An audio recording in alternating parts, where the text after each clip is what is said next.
Na ano yun? Siyempre, Ano daw ang saktong buwan? kung ba na? Sa ano ba ang saktong buwan sabi niya Tatay Fredo? Siyempre daw.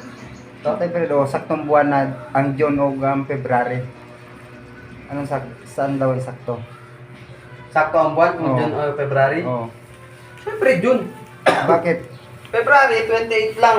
Ang June? 28 days lang, 29 days. Ang June, Bakit? June 30. Bakit 29 days lang? Oh, Bilangin mo daw. February, 1. Ilang linggo ba sa isang buwan?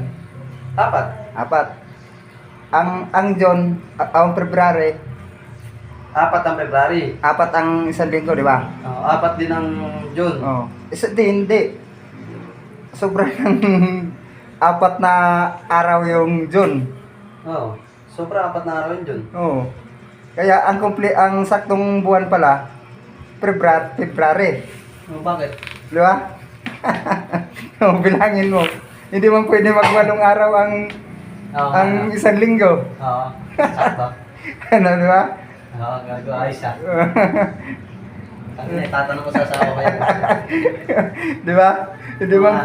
Hindi man pwede Kasi saradong 4 weeks lang ang February. Oh. Ang June, 4 weeks and 3 Puro days. Oh.